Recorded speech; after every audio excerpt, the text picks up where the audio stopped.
सर्वात प्रथम या ठिकाणी मी व्यक्तिशः माझ्या वतीने उपस्थित सर्व या ठिकाणी मान्यवरांच्या वतीने छत्रपती शिवाजी महाराजांना विनम्र अभिवादन करतो।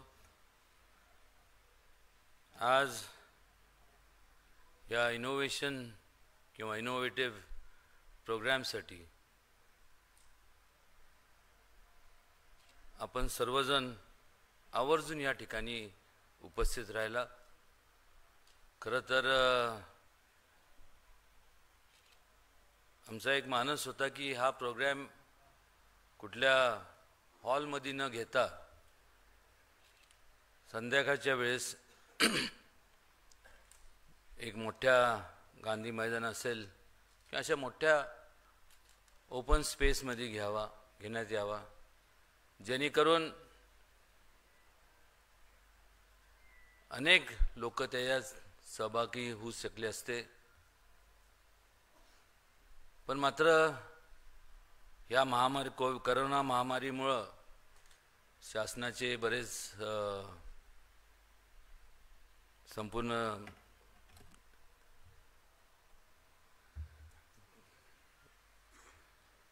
त्यांचे बंदी आहे लोकसंख्येवर। पण मात्र आज या ठिकाणी हा जो काय आम्ही प्रोग्राम म्हणण्यापेक्षा जे थॉट, जो विचार जो आमच्या मनात आला, तो विचार तुमच्यापर्यंत पोहोचवण्याचं फक्त एक काम मी करत आहे।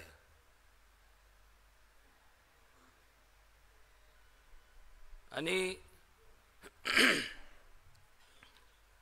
आपण जर पाहिलं तर नुकतंच आपण ज्यांना अभिवादन केलं, जे आपल्या सगळ्यांचे स्फूर्तिस्थान आहेत असे छत्रपती शिवाजी महाराज,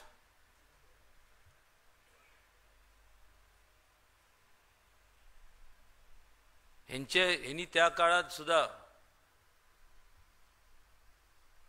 जर इनोव्हेटिव्ह पुरोगामी विचार केला नसता तर आज स्वराज्याची स्थापना झाली नसती। त्यामुळं खऱ्या अर्थाने इनोव्हेशनचं दुसरं नाव म्हणजेच छत्रपती शिवाजी महाराज।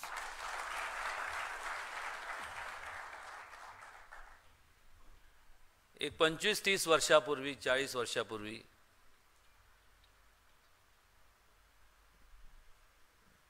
एवढी डेव्हलपमेंट झाली नव्हती।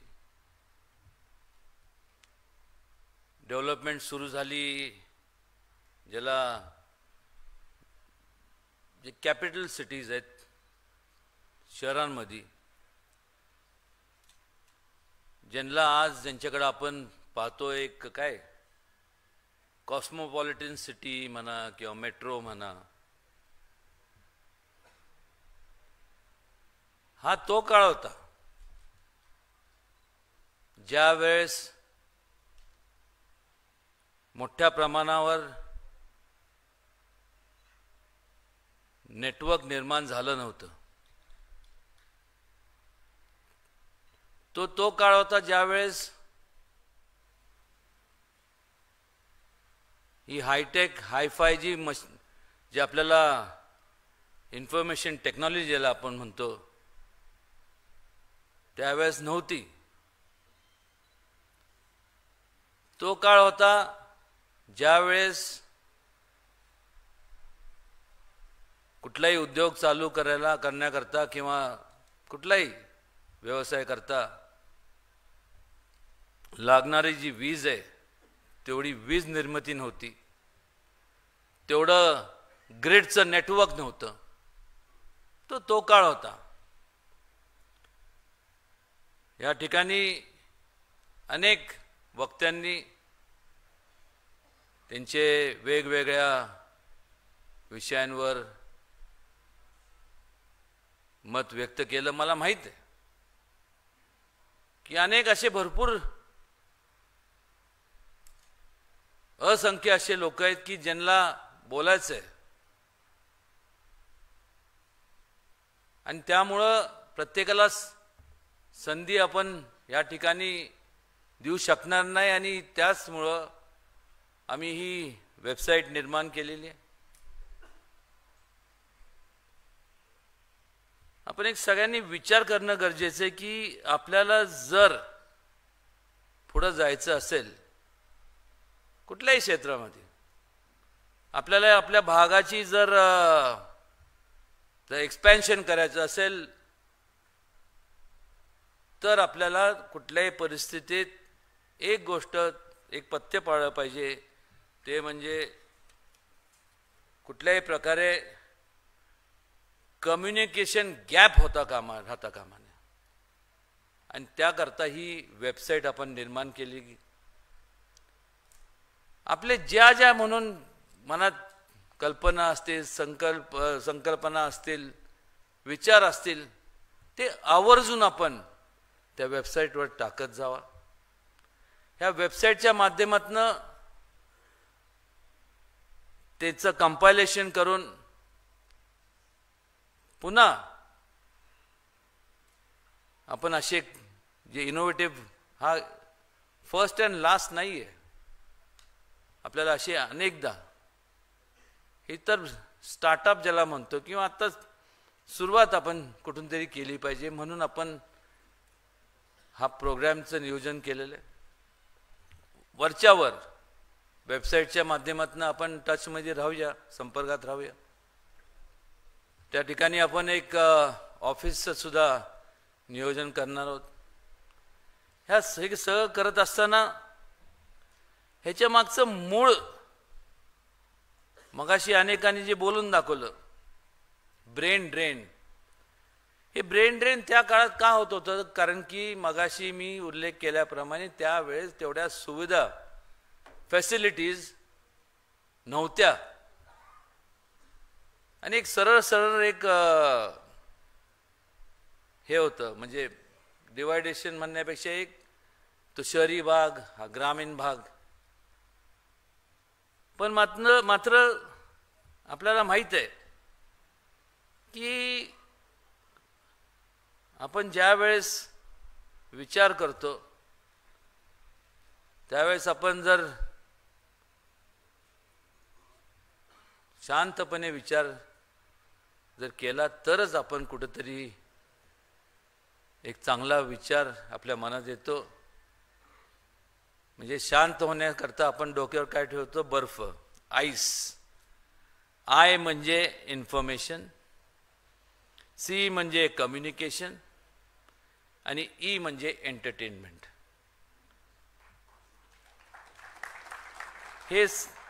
ह्याच्यात सर्व आता जेवढे विषय आहेत त्याच्यावरती मी बोलणार आहे, हे सगळ्यांचा समावेश ह्याच्यात आहे.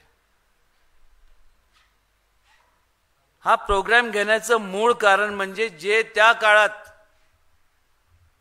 स्वतःच्या कुटुंबाचा उदरनिर्वाह करण्याकरता आज त्यावेळेस मोठमोठ्या शहरांकडे जिथं इन्फ्रास्ट्रक्चर होतं तिकडं गेले, धाव घेतली. अत्यंत प्रतिकूल परिस्थितीत कामगार म्हणून त्या ठिकाणी गेले आणि आज मोठमोठ्या शहरांमध्ये शून्यातनं ज्याला आपण विश्व निर्माण करणं म्हणतो, अशा कोट्यवधी रुपयांच्या मोठमोठ्या संस्था निर्माण केल्या. आणि जर मग त्या ठिकाणी जाऊन शून्यातनं तुम्ही एवढं जर निर्माण करू शकला तर मग आज ज्या वेळेस आता आपण इन्फ्रास्ट्रक्चरचा विचार करतो त्याच्यात वाढ झालेली आहे. मग तिकडं कामगार म्हणून काम जाण्यापेक्षा मुळातच हे मोठमोठे शहर जे आपण म्हणतो तिथं सॅच्युरेशन पॉईंट झालेलं आहे. जरी तिथं इंडस्ट्री असल्या तर त्याच्या तिथून लोक गेले तर त्यांना अकॉमोडेट होणार नाही, कारण त्यांची त्या इंडस्ट्रीची सुद्धा कुठलंही असेल, फ्लेम असेल, हे असेल, ते असेल, जे काय असेल, आता ज्यांच्यावर हे संपूर्ण माझे सर्व मित्रमंडळी बोलले, तर त्यामुळे तिथं सॅच्युरेशन झाले. आणि आज त्या काळात जे मायग्रेट होऊन तिथं गेलेत, मी त्यांना ह्या कार्यक्रमाच्या माध्यमातून आमचा एक मनापासून सातारा जिल्हा असेल, ह्या जिल्ह्याच्या प्रगतीकरता रिव्हर्स मायग्रेशन ज्याला म्हणतो ते होणं गरजेचं आहे. त्या लोकांनी तिथं जरी ते आज प्रस्थापित झाले असले, म्हणजे तिथं सेटल झाले जरी असले, तरी ह्या ठिकाणी त्यांचं योगदान सातारकरांनी देणं गरजेचं आहे. तरच ह्या सातारचा सर्वांगीण विकास होऊ शकतो. आणि मग एक मनात एक विचार येतो की का एकच मुंबई, त्या काळात ठीक आहे एक मुंबई होतं, का अनेक मुंबई आपण निर्माण करू शकत नाही? नाव वेगळे असतील. मुंबई खालोखाल पुन्हा झालंच, सातारा, सांगली, नाव जरी वेगळे असेल तर कन्सेप्ट तीच. हे सगळे आपल्याला आपण ज्या ठिकाणी राहतो त्या ठिकाणीच आपण जी आपली जन्मभूमी आहे त्यालाच आपण कर्मभूमी मानलं पाहिजे. आणि त्याकरता आम्ही ह्या प्रोग्रामचं नियोजन केलं. जास्तीत जास्त लोकांची ह्या वेगवेगळ्या क्षेत्रात काम करणारे, वेगवेगळ्या क्षेत्रात ज्यांनी उच्च पदावरती जे आहेत, इंडस्ट्रियलिस्ट आहेत, ह्या सर्वांची याच्यात इन्व्हॉल्वमेंट असल्याशिवाय जे आपल्याला सातारचं जे आपण स्वप्न आपण पाहतोय ते आपल्याला साकार करता येणार नाही. आणि 1 टायर, 2 टायर, 3 टायर, 3 फीट हे टायर, कुठलं टायर? मला तर फक्त गाडीचे टायर माहिती आहे. कारण मुंबई जरी किती जरी मोठी असली तर चालवणारे आपणच आहोत. तिथं जो वर्क फोर्स आहे तो इथलाच आहे. मुंबई असेल, नवी मुंबई असेल, ठाणे असेल, पिंपरी चिंचवड, पुणे, हे जे संपूर्ण सो कॉल्ड कॉस्मोपॉलिटन जे संपूर्ण शहर आहेत, या ठिकाणी मोठ्या प्रमाणावरती सातारकर आहेत. त्यांच्यामुळं सातारकर नाही आहेत, सातारकरांमुळं ते मेट्रोपॉलिटन हे.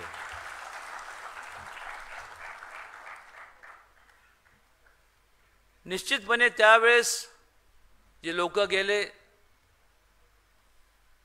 त्यांना पर्याय नव्हता. आज आपल्याला आपण ह्या साताऱ्यात जर पर्याय आपण जर उभं केला तर काय शक्य, कुठलीच गोष्ट अशक्य नाही. कुठलीच गोष्ट आपण शक्य, म्हणजे अशक्य शक्य बनवून करू शकतो. मगाशी एका मित्रांनी माझ्या सांगितलं, तर काय नाही साताऱ्यात.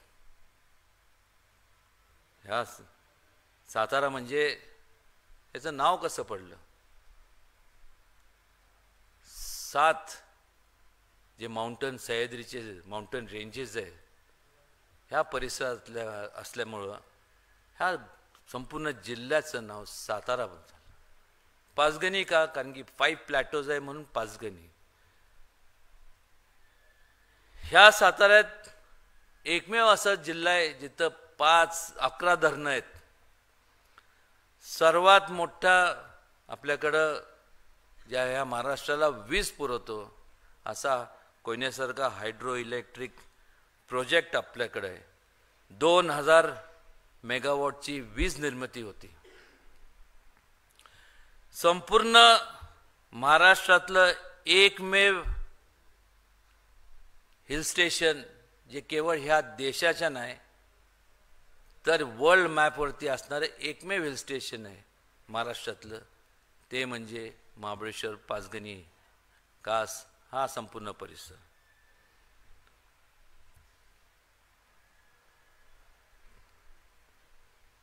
आणि हे संपूर्ण असताना, एवढी नैसर्गिक संपत्ती असताना,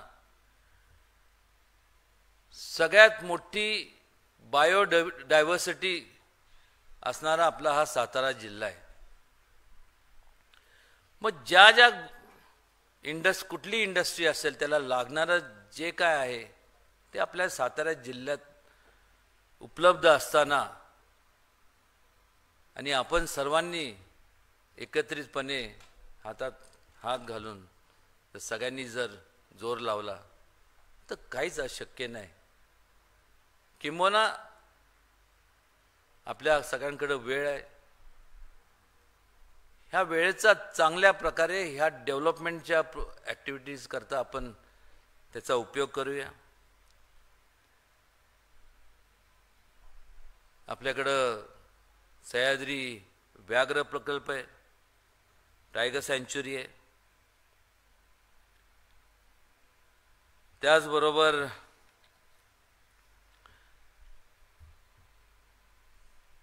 वर्ल्ड हेरिटेजमध्ये ज्याचं नाव आहे असं कास सारखं पर्यटक स्थळ आहे.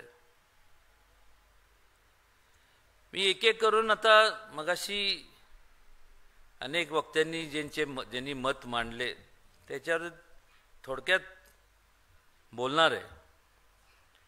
MIDCच्या बाबतीत बोलायचं झालं तर बरं, सातारा आणि नगर ही MIDC एका वेळेसच त्याची स्थापना झाली. नगरची MIDC तिथली प्रगती बघा आणि इथली दुरावस्था पहा. का त्या तपशिलात मी जाणार नाही, कारण की त्यावेळेस मी लोकप्रतिनिधी नव्हतो, त्यावेळेस मी विद्यार्थी होतो. पण आज या ठिकाणी एक लोकप्रतिनिधी म्हणून ह्या सर्व MIDCचा आपल्याला चेहरा मोहरा बदलायचा आहे. आरोचं जे ऑफिस आहे रिजनल ऑफिसर्स, ते प्रत्येक जिल्ह्याचं स्वतःचं ऑफिस असावं अशी ही जी रास्त जो मुद्दा उपस्थित केला, निश्चितपणे आपल्याला सांगतो की ते झालेलं आपल्याला पाहायला मिळेल. जे कामगार वर्ग आहेत त्या लोकांच्या ज्याच्यावर संपूर्ण आधारित ही संपूर्ण इंडस्ट्री आहे. इंडस्ट्रियलिस्ट कोणी जरी असला तरी चालवणारे तर कामगार आहेत. ते जर त्यांचं आरोग्य व्यवस्थित असलं तरच इंडस्ट्री फ्लरिश होणार.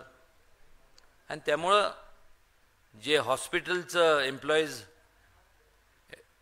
जे हॉस्पिटलची जो मुद्दा उपस्थित केला त्याचा आम्ही पाठपुरावा तर ह्याच्या अगोदरच पासून चालू केलेला आहे. बजाज स्कूटरच्या 47 एकरच्या संदर्भात आणि असे केवळ बजाज स्कूटर्स नाही तर त्यांच्याशी चर्चा निश्चितपणे आपण करू, त्यांना बोलू इथं. आणि जे बाकीचे जे सेक युनिट्स आहेत, ही जागा नुसती अशीच पडू नये, ती सुद्धा आपण ती हे आणि लागणारी अजून काय जी जागा आहे त्या संदर्भात देखील चर्चा करून ती उपलब्ध करून इंडस्ट्री करता दिली जाईल हे वचन या ठिकाणी आपल्याला देतो, जेणेकरून जास्तीत जास्त उद्योग या ठिकाणी आकर्षित व्हावेत, जास्तीत जास्त रोजगार या ठिकाणी लोकांना मिळाला पाहिजे.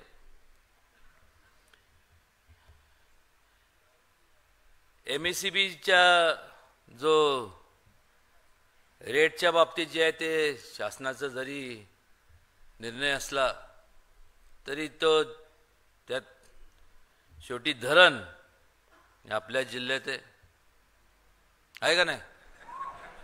बाकीचं तुम्ही समजून घ्या. आपल्याला इथं वीज मिळाली म्हणजे दरात, चांगल्या दरात, तरच ती वीज बाहेर जाऊन द्यायची.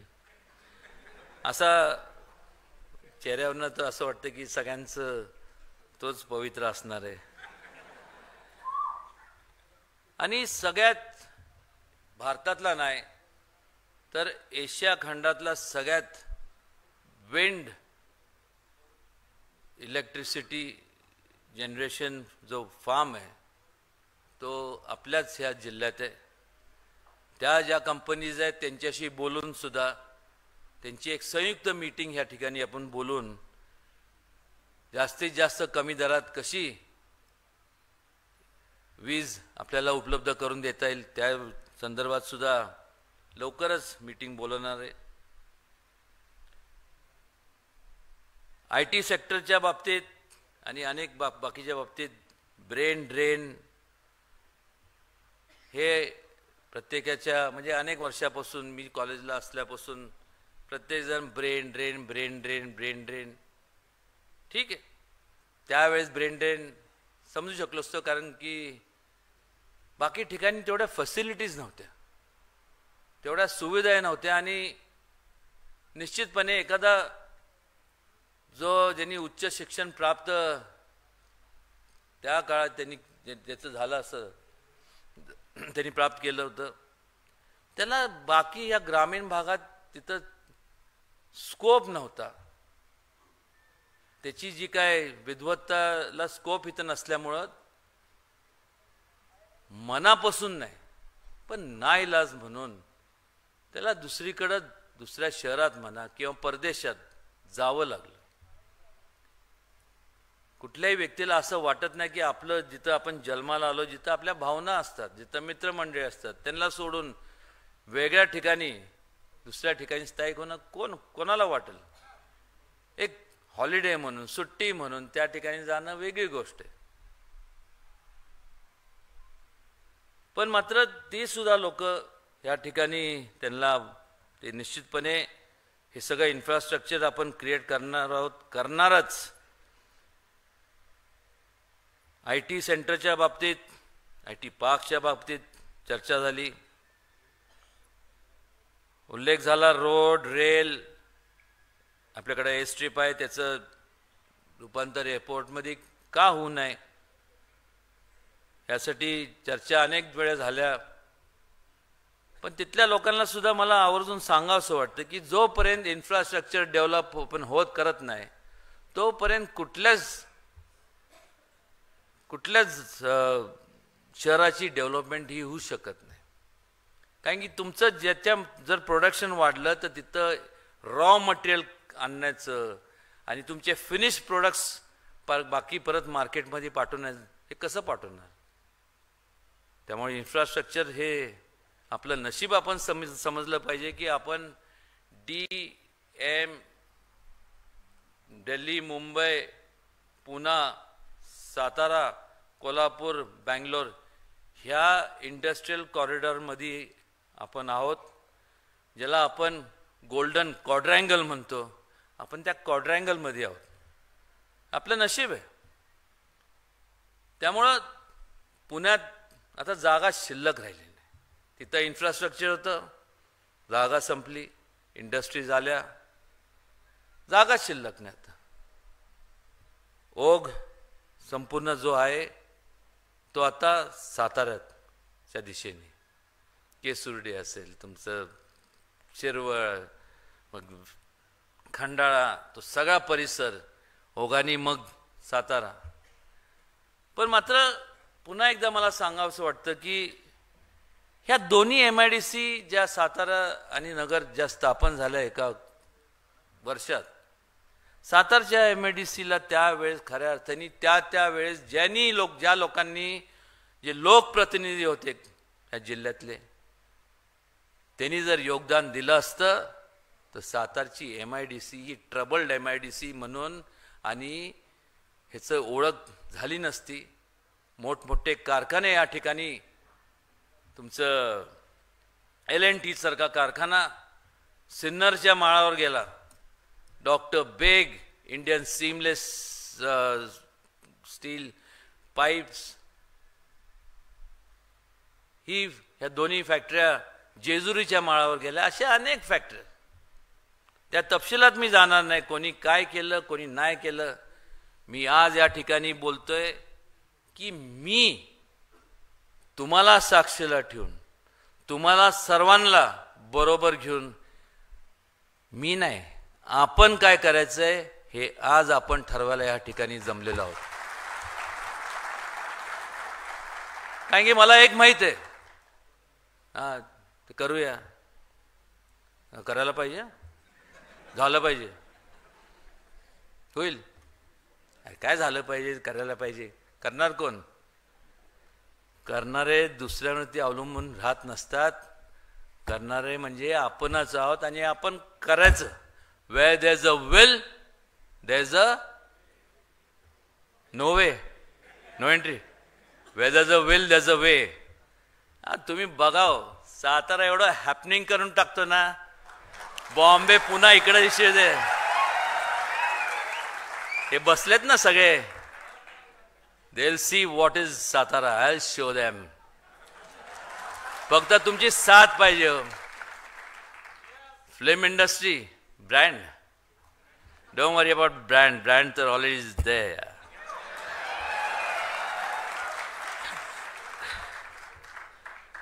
ते एक मन आहे ना, ते समोर बसलेत, उदयनराजे म्हणजे काय माहिती आहे का, तोंडाच्या वाफा नाही करत, बोला तो बोलाच.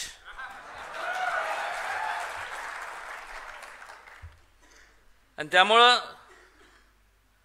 हे झालं तुमचं IT सेक्टरचं. आणि निश्चितपणे आउटसोर्सिंग, कॉस्ट इफेक्टिव्हनेस ह्याच्यावरती भर गेला पाहिजे. आणि त्यामुळं सातारकडं अजून ऑल द मोर रिझन्स की लोक आकर्षित होणार. कारण की लँड रेट्स, हे ब्रॉडबँड, हे ते सगळं आता त्या काळात नव्हतं, पण आता सगळीकडं ऑप्टिक केबल फायबर प्रोजेक्ट सगळीकडे होत राहिले. सगळ्यात मोठी जर जमीन कोणाची असेल तर रेल्वेची आहे. ह्या संपूर्ण देशामध्ये रेल्वेच्या लाईनच्या बाजूनी जर आता बँड टाकायचं काम चालू आहे. त्यामुळे ह्या त्या काळात नव्हत्या, नेटवर्क वाढलं नव्हतं, त्यामुळं आपण तिकडं जायचं. काय आहे काय असं मुंबईमध्ये सांगा? हवामान आहे नाही, सारखं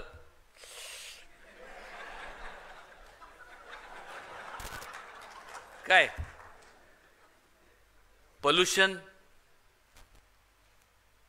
हसण्यासारखं नाही. पण तुम्ही जर पांढरा शर्ट घालून जर मुंबईत सकाळी बाहेर पडला तर संध्याकाळपर्यंत त्याच्यावरती सगळं काळसर असतं. म्हणजे जे पोल्युशनचं हे असतं ते थोडंसं, ते पार्टिकल्स आपल्याला पाहायला मिळतात. काय नाही साताऱ्यात, निसर्ग आहे, हे आहे ते. त्याचबरोबर मग टुरिझम टास्कचे माझे मित्र या ठिकाणी त्यांनी सांगितलं, त्यांनी त्यांचं ज्यात पॉवर हाऊसचा उल्लेख केला, अनेक गोष्टींचा त्यांनी जो उल्लेख केला, त्यात थोडक्यात मला सांगावंसं वाटतं की बरेचसे असे देश आहेत. मालदीव्स असेल, 1080 आयलँडचा देश आहे. माले त्याचं कॅपिटल, फक्त एअर स्ट्रीप आहे तिथं. प्रत्येक आयलँड हा एक रिसॉर्ट आहे. त्याची संपूर्ण इकॉनॉमी ह्या टुरिझमवरती अवलंबून आहे. अनेक देश आहेत, साऊथ ईस्ट असेल, हे ते सगळं एशिया. आणि त्यामुळे टुरिझम हा मोठा फॅक्टर आहे. आज आपल्याकडं सह्याद्री व्याघ्र प्रकल्प आहे, कास आहे, काय करायचं तिथं तर काय करू शकत नाही. एक तर एरो स्पोर्ट्स आहे, वॉटर स्पोर्ट्स आहे, झिपलाईन्स आहे, जंगल ट्रेल्स, रोपवेज, जे काय आपले धरणं आहे, आपलं फोर्ट किल्ले आहेत त्याचं आपण संपूर्ण रोपवेज. मगाशी काय वक्त्यांनी उल्लेख केला की स्लमच्या बाबतीत उल्लेख केला, पण ते इथं सुद्धा लागू होतं की पब्लिक प्रायव्हेट पार्टनरशिपमध्ये लोक करायला तयार आहेत. सातारचं आता रोपवेसाठी आम्ही हे केलं, फुटफॉल मोठा आहे. आज महाबळेश्वरच्या ठिकाणी दरवर्षी 70-80 लाख लोक येतात. तिथं काय ते अभ्यास करायला येत नाही, ते कुठल्या मूडमध्ये असतात आणि त्यावेळेस इतर वेळेस म्हणतील काय नाही राव, काय काय खिशत काय नाही. त्यावेळेस सगळे खिशे सगळे थप्पे असतात. त्यांना येऊ द्या, तिथं खर्च करू द्या. रोजगार उपलब्ध निर्मितीसाठी आपल्याला भरपूर काय करता येईल. या ठिकाणी ॲस्ट्रॉनॉमी सॅटेलाइट किंवा हे जे आपण बघतो त्याचं एक सेंटर निर्माण झालं पाहिजे. आपल्याकडे ज्या कासला ज्या मोठमोठ्या व्हेरियस जगाच्या पाठीवर कुठं पाहायला मिळणार नाही असे प्लांट्सच्या ज्या स्पीशीज आहेत, त्याकरता बॉटनिकल गार्डन निर्माण तिथं आम्ही करणार आहोत.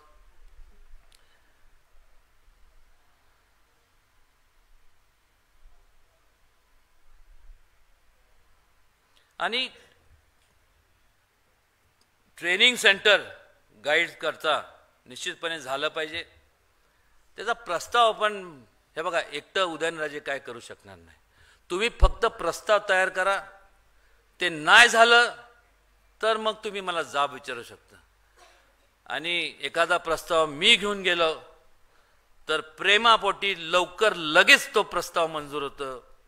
काय असेल ते असेल. मी नेहमी सांगतो की सातारकर येतं तेव्हा प्रस्ताव करून तुमचा प्रस्ताव तयार तुम्ही करायचा, मंजूर करायची जबाबदारी माझी. कारण की we have to work hand in hand. जसं मी एकटा एका स्वतःच्या मतावरती निवडून जाऊ शकत नाही. हा ठीक आहे, मागच्या वेळेस जरा नाही आलो, पुढं काय झालं, तुम्हाला बरं वाटलं ना, पुढच्याच तसं करू नका. नाही तर हे सगळे आणि इनोव्हेशन दाखवतोच बाकीचं इनोव्हेशन. Just joking. हा आता तुम्ही म्हणाल आत्ताच एवढं असं बघू, काय बघाबघीच्या भानगडीत पडू नका. आपल्याला बघायचं काय तर इनोव्हेटिव्ह साताराकडे बघायचं, माझ्याकडे बघू नका.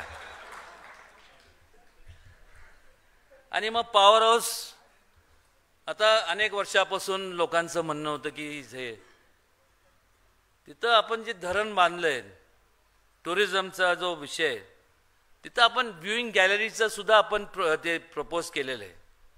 जेणेकरून संपूर्ण परिसर आपल्याला पाहायला मिळणार.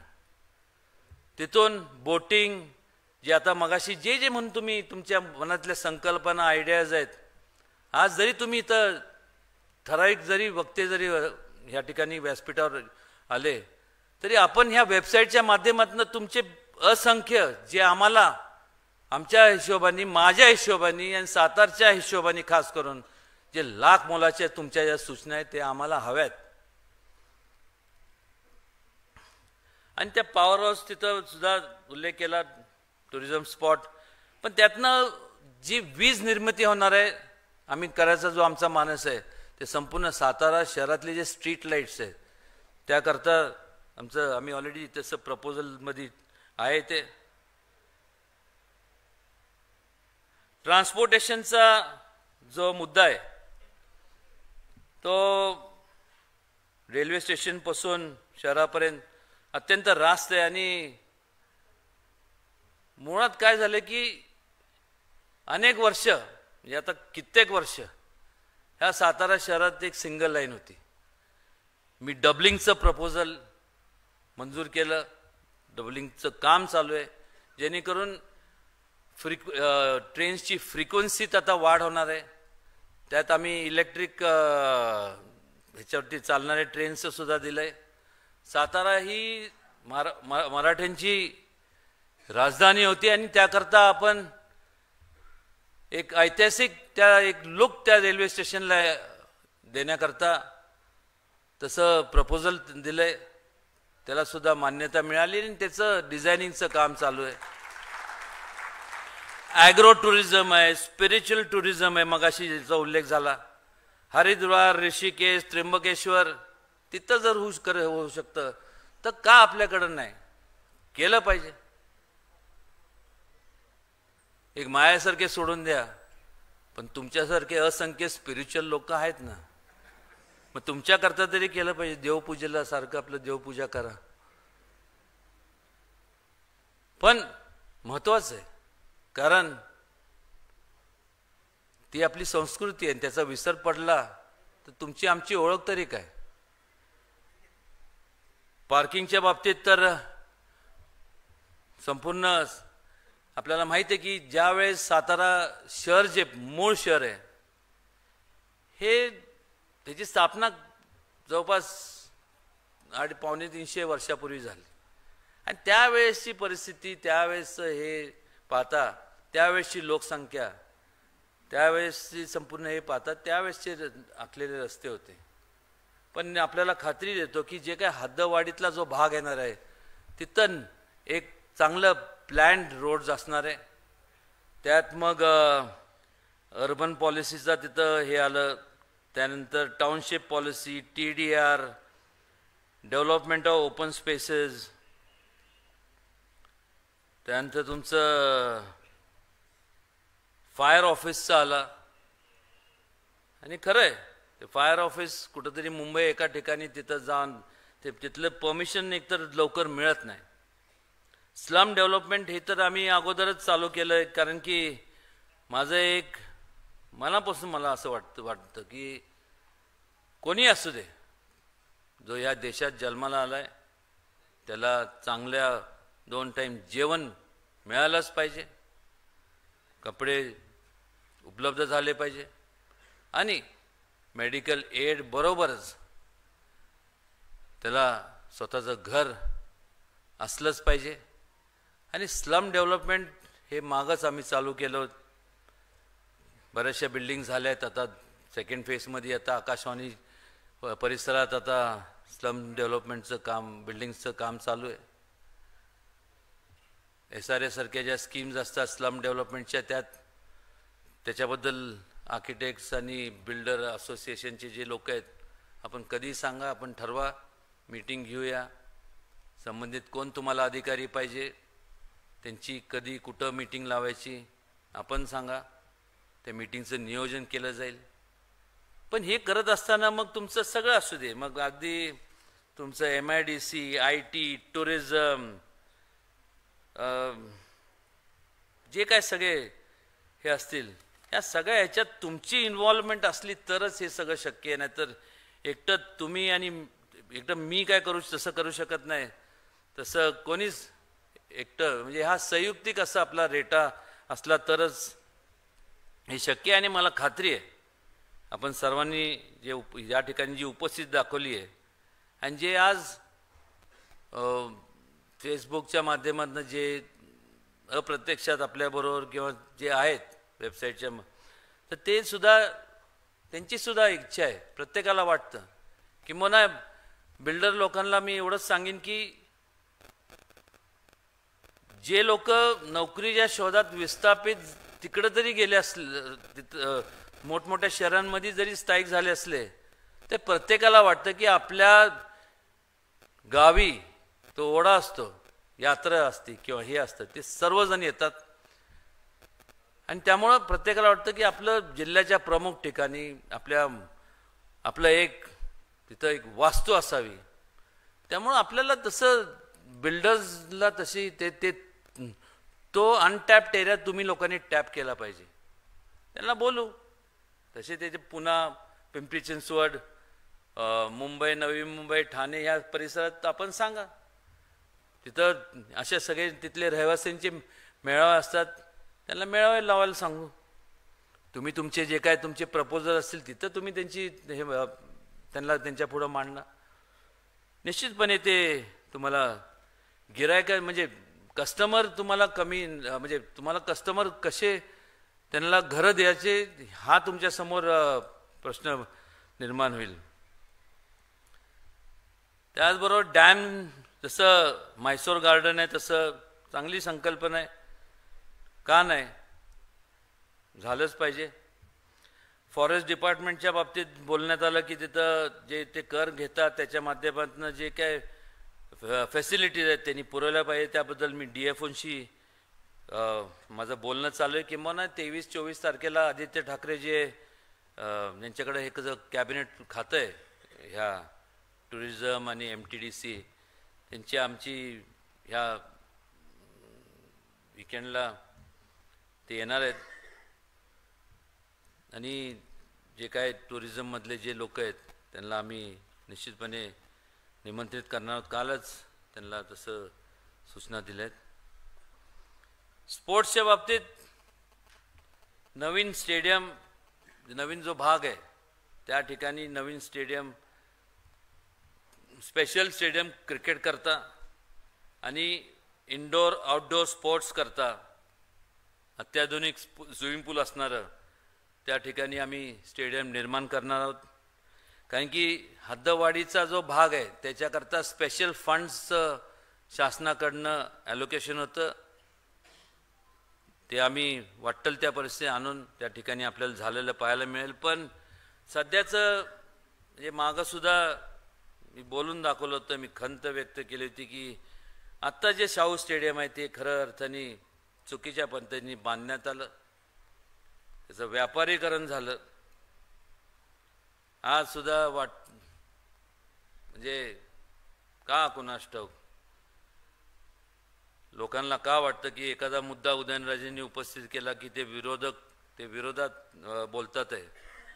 पण आज एवढ्या प्राईम एरियातली जागा त्या ठिकाणी ज्यांनी बालेवाडीचं स्टेडियम बांधलं असे BG शिर्केंनी तिथं त्यांनी त्यावेळेस ते ह्या सातारा जिल्ह्यातले आहेत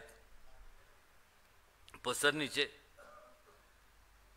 त्यांनी सांगितलं की आम्ही कॉस्ट टू कॉस्ट आम्ही ते प्रॉफिट घेणार नाही, पण आम्हाला जिल्ह्याकरता आम्ही हे असंच बांधून देऊ. त्यांना न देता त्याला काडी मात्र कुठल्याही स्टेडियमच्या बाबतीत माहिती नाही अशा माणसाला दिलं. त्यांनी गाळे बांधले, गाळे बांधण्यावरती जोर दिला. पालकमंत्री कोण आहेत तुम्ही आता शोधून काढा. त्यावेळेस लोकप्रतिनिधींनी साथ दिली, त्यांची व्यापकता, नॉट लाईक दिस संकोचपणा तो शोधून काढा.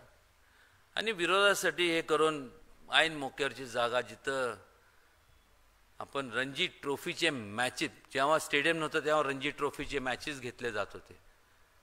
आज वाईट वाटतं की रणजी ट्रॉफीचे मॅचेस आपण तिथं घेऊ शकत नाही. त्याचबरोबर ओपन जिम्स आपण ठिकठिकाणी शहरामध्ये केल्यात, अजून आम्ही त्याच्यात वाढ करणार आहोत. कारण की आपलं आरोग्य व्यवस्थित असलं तरच मनात असलेलं जे काय तुमच्या संकल्पना असतील, उद्दिष्ट आयुष्यातलं असेल, कुठल्याही क्षेत्रात तुम्ही काम जरी करत असला तरच, इफ यू आर हेल्दी तरच तुम्ही ते अचीव करू शकता. हेल्थ ही जपली पाहिजे, हा त्याच्या मागचा उद्दिष्ट. सेंट्रल गव्हर्नमेंटचे मोठ्या प्रमाणात फंड्स आहेत ते आम्ही आणणारच आहोत.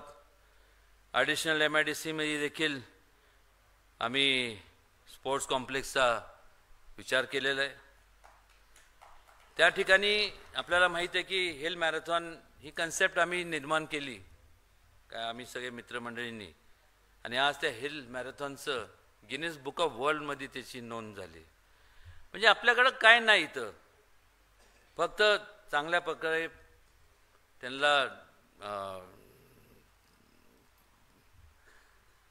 स्टाफ असला, त्यांना ट्रेनिंग मिळालं मुलांना, तर ह्या संपूर्ण सातारा जिल्ह्यातले लोक, मुलं, तरुण पिढी ही स्टेट नॅशनल तर सोडून द्या, ऑलिम्पिक्सला जायला गेलेले आपल्याला पाहिजे.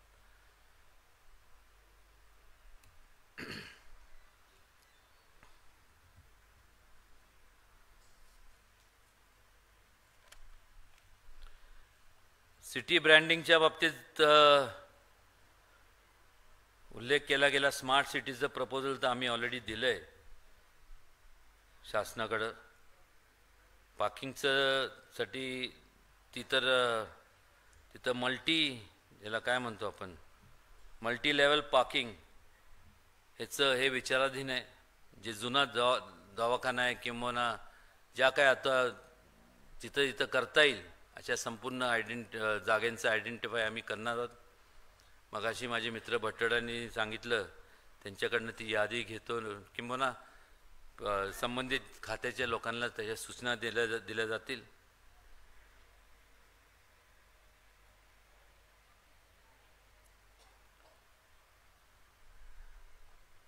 फिल्म इंडस्ट्रीच्या बाबतीत निश्चितपणे जसं रामोजी फिल्म इंडस्ट्री साऊथमध्ये आहे त्या प्रकारे आता ह्या संपूर्ण निसर्गरम्य हा संपूर्ण आपला परिसर आहे. बायोडायव्हर्सिटी आहे. म्हणजे एखादा दुष्काळावरती पिक्चर काढायचा झाला किंवा तर धरणं जेवढे आहेत, लोकेशन आपल्याला निर्माण करावे लागत नाही, ऑलरेडी आहेत. तर त्याकरता फिल्म इंडस्ट्रीला आम्ही निमंत्रण देणार आहोत. फ्रेंडली ॲटमॉस्फिअरच्या जे काय लोकल कोऑर्डिनेटर्सच्या बाबतीत जे केलं त्यांची एक संयुक्तिक, ह्या सगळ्यांची आता इनफॅक्ट जे काय मुद्दे लिहून घेतले ह्या प्रत्येकाची झाल्यानंतर बाकीचे जे काय आपण जी साईट लॉन्च केली त्यातनं सगळी माहिती घेऊन त्यातलं सगळं असं संयुक्तिकपणे मीटिंग आपण त्या क्षेत्रातल्या आपण अरेंज करणार आहोत. स्किल डेव्हलपमेंटच्या एज्युकेशनच्या संदर्भात स्किल डेव्हलपमेंट ढाणे सरांनी सांगितल्याप्रमाणे निश्चितपणे महत्त्वाचं आहे. कारण की इंडस्ट्री जरी आली तर त्याला स्किल्ड तर लेबर फोर्स म्हणा किंवा स्किल्ड लोक जर आपण त्यांना प्रोव्हाइड करू शकलो नाही तर त्याचा उपयोग काय राहणार नाही त्या इंडस्ट्रीचा. सायबर सिक्युरिटीज किंवा शिवाजी विद्यापीठाचं उपकेंद्र आपल्याला मंजूर आपण करून घेतलेलं सातारा जिल्हा, ज्याचं कालांतराने रूपांतर सातारा युनिव्हर्सिटीमध्ये होईल. आणि त्या परवाच आमची जी काय बैठक झाली कुलगुरूंबरोबर तर त्या ह्याच्यात असं झालं, आम्ही असं विचार केला मगाशी ज्याचा उल्लेखसुद्धा या ठिकाणी काहींनी केला की तेच आता कोर्सेस इथं चालू करण्यापेक्षा एक वेगळे कोर्सेस जिथं जे आता कुठं दुसरीकडे नाहीत, मग त्या असे कोर्सेस याच्यामुळं केवळ शिक्षण प्राप्त झाल्यामुळं अनेक आपण बघतो डॉक्टर्स असतील किंवा इंजिनियर असतील, पण इंजिनिअरिंगमध्ये आता कित्येक हे आलं, बायो इंजिनिअरिंग, हे इंजिनिअरिंग, मरीन इंजिनिअरिंग, ज्याच्यात शॉर्टफॉल आहे. किंवा बऱ्याचशा वेळेस आपल्याला परदेशातून लोक त्या ठिकाणी आपल्याकडं एक्सपर्टीज नसल्यामुळं तिथून लोक ह्या आपल्या देशात येऊन ते पोस्ट भरल्या जातात. CCTV कॅमेरा, वायफाय याचा उल्लेख केला गेला. निश्चितपणे ते CCTV बसवलेत, पण बऱ्याचशा ठिकाणी आपल्याला बसवायचं आहे. कारण की आता अनेक नको ते प्रकार आपल्याला पाहायला मिळतात. या सगळ्यांना आळा घालण्याकरता सगळं आम्ही करणार आहोत. व्यापारी महासंघाच्या बाबतीत उल्लेख केला गेला तर तुम्ही तो प्रस्ताव तयार करा, काय करायचं कसं करायचं. कारण की तो करा, कसं बसवायचं, त्याच्यात काय तुमचे काय त्याच्यात एम्स ऑब्जेक्टिव्ह ते माझ्यापेक्षा जास्त तुम्ही त्या क्षेत्रात काम करता, तुम्हाला त्यातलं जास्ती माहिती असल्यामुळे तुम्ही ते प्रस्ताव द्या, त्याच्यावरती ते अंमलबजावणी केली जाईल.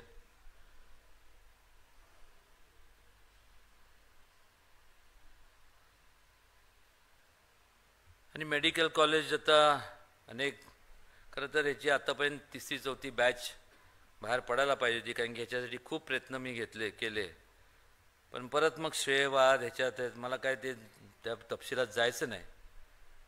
पण नुकसान तर तरुण मुलांचं झालं, विद्यार्थ्यांचं झालं, ही खंत तर निश्चितपणे माझ्या सोडून द्या, माझ्या तर मनात राहीलच. पण ज्यांना त्या संधीपासून वंचित राहावं लागलं त्यांच्या मनात राहणार.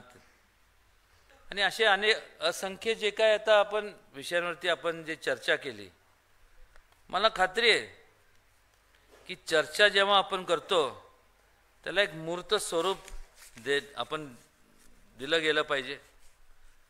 ह्या अगोदर का झालं नाही, असे प्रोग्राम्स का घेतले गेले नाही मला माहीत नाही. पण मी एक आपल्याला सांगतो की हे सातारा जिल्ह्यात अनेक चळवळी निर्माण झाल्या.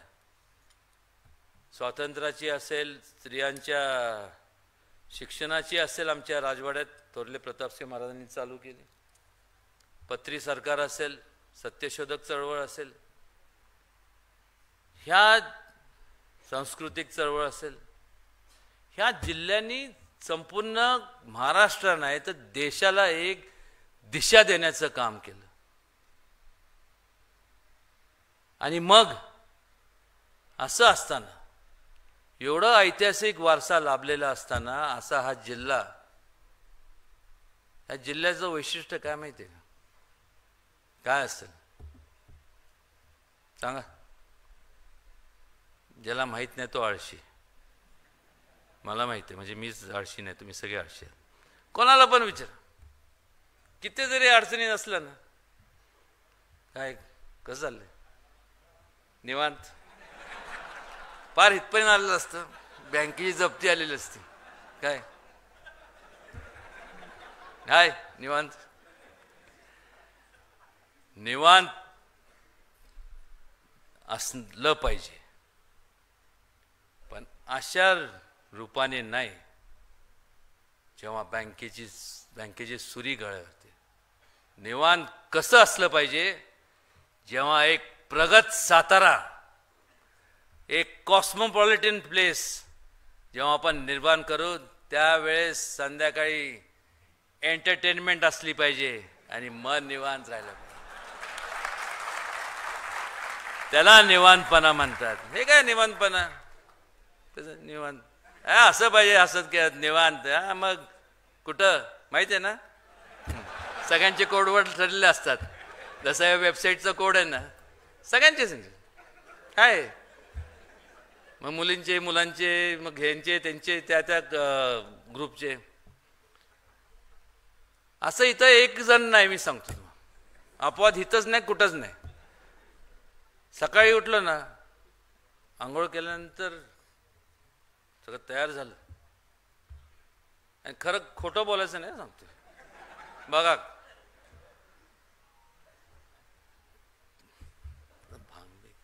आरशासमोर सगळं बघितलं,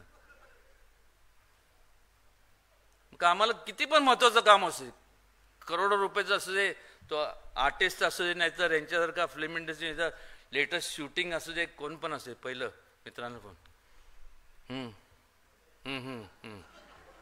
हां नाही रे, थोडं 7ला का 7:30 पर्यंत, बरं 7, 7:15 ना, माहिती आहे ना. अहो नाव सांगायची गरज नाही, तर त्या टेकडीच्या तिथं कुठंतरी सगळे ढाबळ जमलेलीच असते. असं आहे.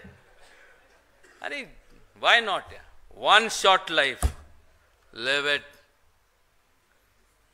King style.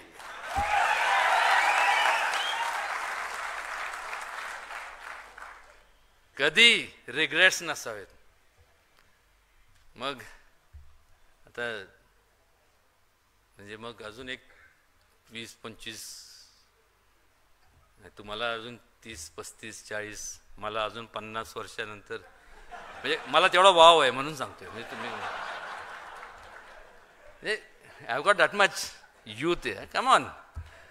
की मग मित्रांबरोबर ते केलं असतं बरं झालं असतं. In life do everything with a clear conscience, do it perfectly, do it systematically. एक प्रकारचं स्वतःला आनंद मिळतो की आपण हे केलं आणि रिग्रेट्स राहत नाही. तुम्ही काळजी करू नका. ब्रँडिंगचं तर मगाशी सांगितलं ना, तर बस नादच नाही करायचं. तुम्ही प्रत्येकजण बॉन्ड म्हणून तयार झालं पाहिजे. आणि मगाशी ह्यांनी सांगितल्याप्रमाणे अख्ख्या जर तसं जर झालं तर मग पूर्वी इतिहास काळात स्वयंवर भरवलं जायचं, ती प्रथा परत अस्तित्वात येईल. चेष्टेचा भाग जाऊन द्या, पण खरोखर आपण आलात, आपण आपले व्ह्यूज शेअर केलेत, वेबसाईटच्या माध्यमातून आपण त्याचा भरपूर आपल्याला करायचं आहे. आणि लेट्स डू इट. नाहीतर काय उगाच आपला खालचा रस्ता वरचा रस्ता. मला सांगा, या 4 वर्षात केलं, करून दाखवलं की नाही? ग्रेट सेपरेटर आणि ते पोयना करती, काय सांगायचं, गर्दी खूप असते, एवढं ट्रॅफिक जॅम आणि असं तसं, नुसतं चर्चा. पूल येणार, हे येणार. आम्ही करायला गेलो की काय बघितलं ना, खोदून ठेवलंय. खोदून ठेवलं म्हणजे काम केल्याशिवाय म्हणजे हे कसं होणार? खोदल्याशिवाय अंडरपास कसं होणार? काम झालं, पाऊस पडला, स्विमिंग टँक आता. म्हणजे काम करायचं का नाही करायचं? पुढच्या 50 नाही 60-70 वर्ष, आता तो काळ गेला तेव्हाचा. खड्डे पहिलं एक दारासमोर खड्डे खोदायचे. पहिल्यांदा मी आलो शिक्षण संपवून, पहिलीपासून, एकतर मी हॉस्टेलला होतो, माझा सातारी तसं काय फारसा संबंध आला नाही. गाडी थांबून बघायचं म्हणलं, थांबवली आणि म्हणलं तर काय करताय, प्रत्येकाच्या दारासमोर खड्डे. आणि सकाळी गेलं की टिल्लू पंप लावून सगळेजण. आज ती तर अवस्था नाही. आरोग्याच्या बाबतीत जर विचार केला की तर कसं आहे, हे का सांगतोय की त्याला हितनं लागतं, हितनं फ्रॉम बाय हार्ट. बोलून चालत नाही. आणि ज्याला करायचं असतं तो करतो. उगीच आपलं 1 वर्षापूर्वी करत मागा का केलं नाही, काय कोणी अडवलं तर प्रपोजल तयार करायला लागतं, फंड्स यायला लागतात, ते पाठपुरावा करायला लागतं.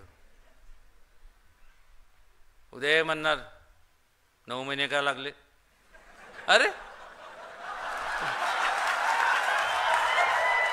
कमाल आहे. म्हणजे प्रोसिजरचा भाग आहे.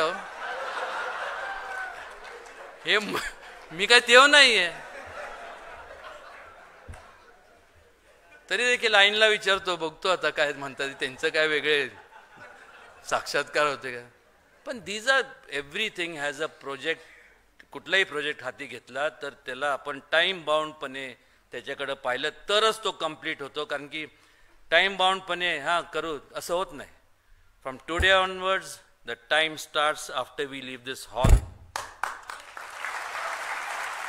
त्या क्षेत्रातल्या लोकांना माझी कळकळीची विनंती आहे, आता आलात, बाहेर पडल्यानंतर तुमची जबाबदारी हे प्रोग्राम संपल्यानंतर चालू होती, संपत नाही. तुम्ही आता जे मांडणी केली ना ते मुद्दे, उद्या म्हणलं तर उद्या, रात्री म्हणलं तर रात्री आज. लेट्स सी, तुम्ही कमी पडताय का मी परिश्रम घ्यायला कमी पडतोय. एक हेल्दी आपण स्पर्धा लावूया ना. तुम्ही प्रपोजल आणा, let's go, will have meetings, call the officers, सगळ्यांना बोलवतो, get it processed. Minimum official procedure delay time तिथं डिले होईल याची गॅरंटी मी देतो. आणि let's get the ball rolling. आता नाही तर कधी करायचं? त्याचा एंटरटेनमेंट, माझी घाई काय चालली लवकर, ह्यांनी जर इथं फिल्म इंडस्ट्री केली त्याचा उपभोग आपल्याला कधी घ्यायचा आहे? आत्ता लगेच घ्यायचं आहे ना, तात्काळ. मग कधी बघायचं? तर मग ते नट येणार, नट्या येणार, आता येणार, येणार. चला बघू या नट्या आल्यात. अरे आता पाहिजे चिंगचँग मध्ये यार, come on, what's wrong with all यार.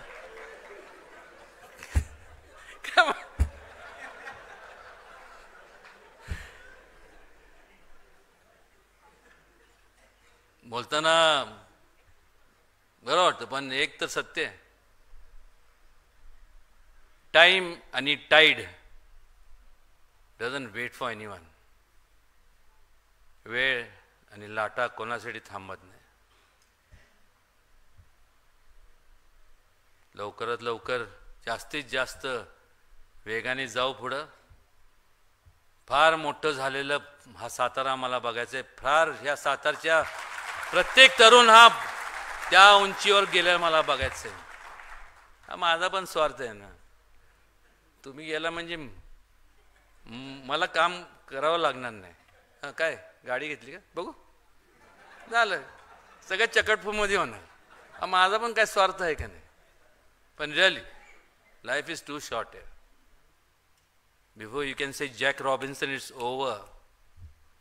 कळालं का? बरोबर आहे का नाही?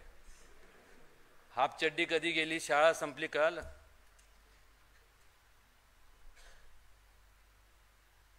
डोळे मारायचे, लाईन मारायचे दिवस संपले ना. कॉलेज संपलं. असा बोंबलत होता. आता तरी कामाला लागूया का नाही? हो का नाही? That's it. सो हा प्रोग्राम अरेंज करण्यामागचं हाच हेतू होता की जी आलेली मरगळ ही दूर करून कामाला लागणे, एकजुटीने खांद्याला खांदा लावून, आणि let's do it, we can do it. हा नको ते लोक करतात, मग आपण का करू शकत नाही? डोंट वरी.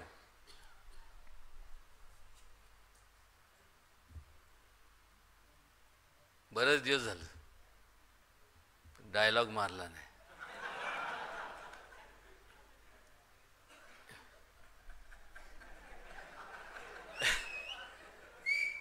एक बार जो मैंने कमिटमेंट कर दी तो मैं अपनी खुद की भी नहीं सुनता. Style style.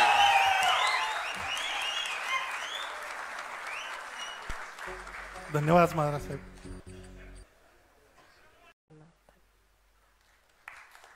ते स्वतः एक ऍक्टर आहेत.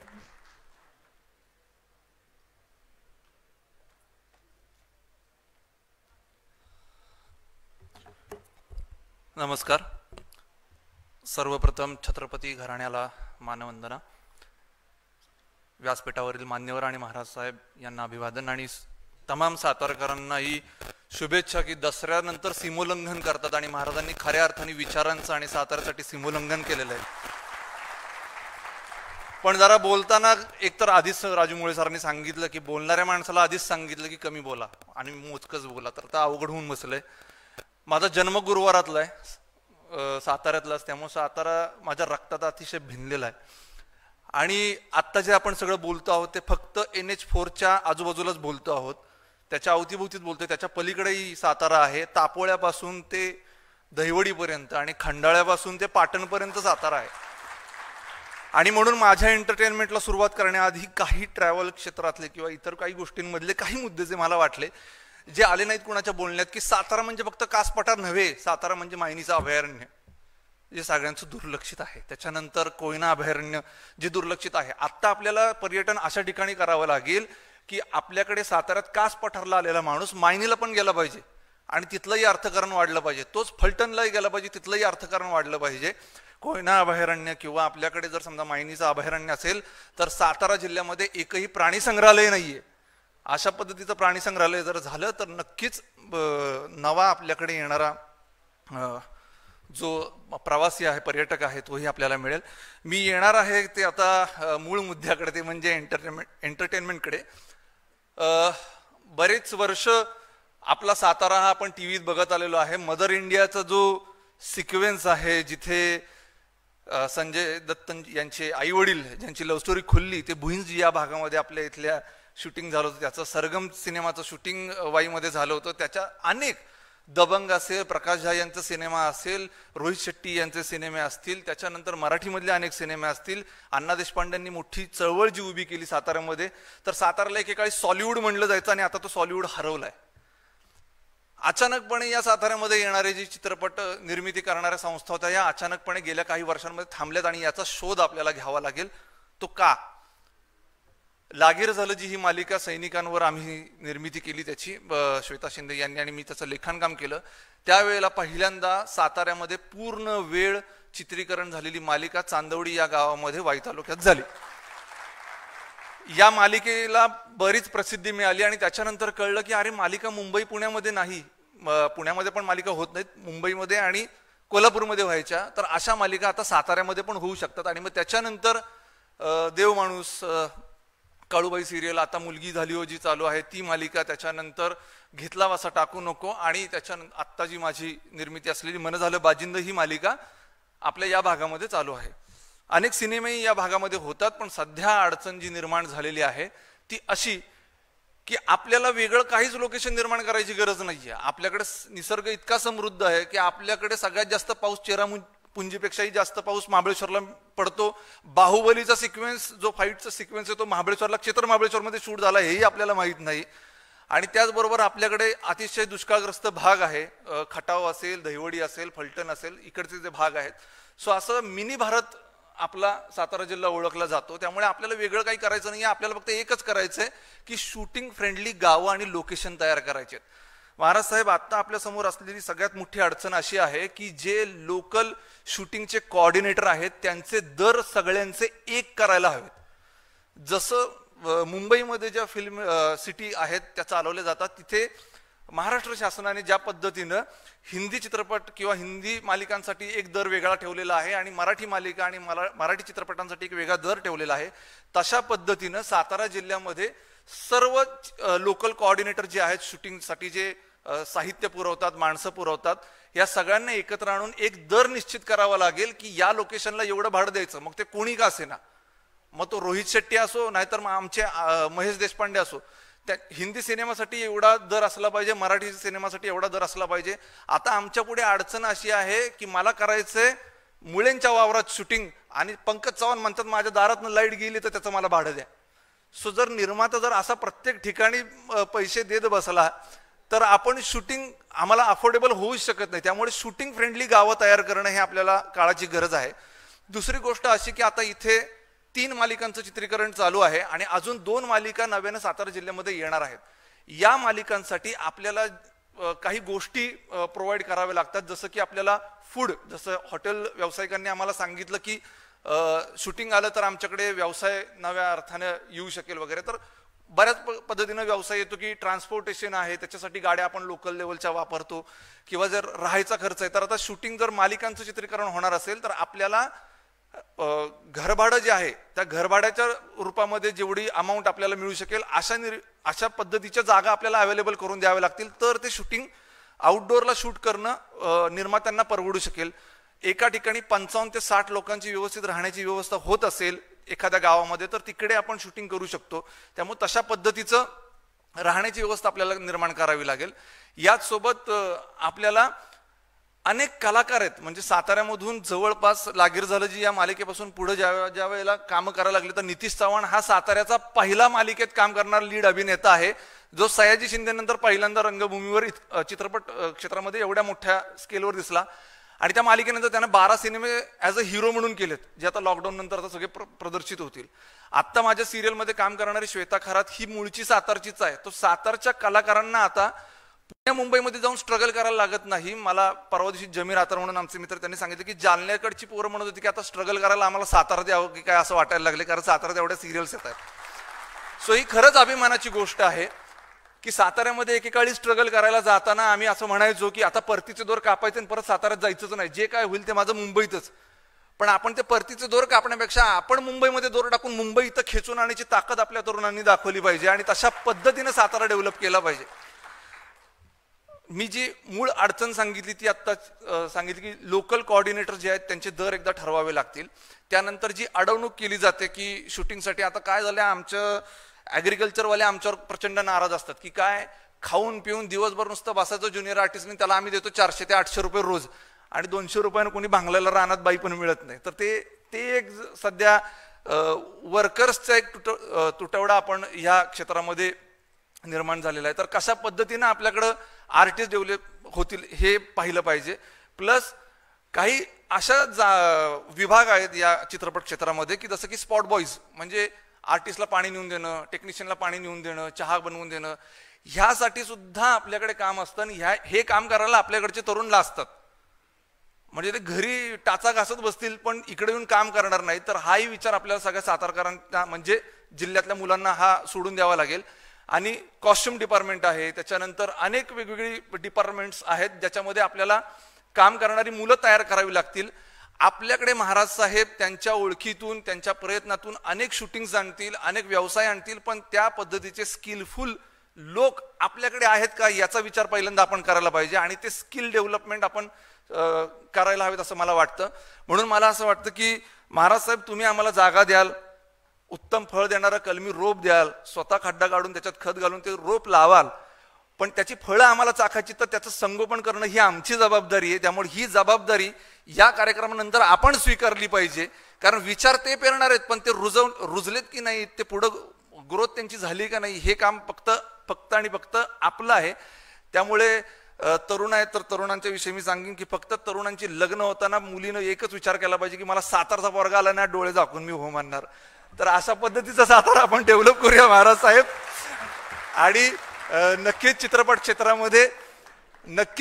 क्षेत्रामध्ये ज्या ज्या गोष्टींसाठी आम्हाला मदत लागेल त्यावेळेला आम्ही हक्काने तुमच्याकडे येऊ आणि तुम्ही आम्हाला मदत कराल याची मला खात्री आहे. आणि या क्षेत्राला भरभरून मोठं करण्यासाठी तुम्हा सगळ्या प्रेक्षकांची आणि सहकार्यांची गरज आहे. तेव्हा या इनोव्हेटिव्ह सातारा या कार्यक्रमातून नक्कीच काहीतरी फ्रुटफुल निघेल अशी मी अपेक्षा व्यक्त करतो. आणि साताऱ्यामध्ये 35 वर्षाच्या माझ्या ह्या जीवन काय म्हणूयात कालामध्ये पहिल्यांदाच असा कार्यक्रम होतोय, त्याबद्दल या संपूर्ण आयोजकांचे कौतुक करावं तेवढं कमी आहे. धन्यवाद. जय हिंद, जय महाराष्ट्र, जय सातारा.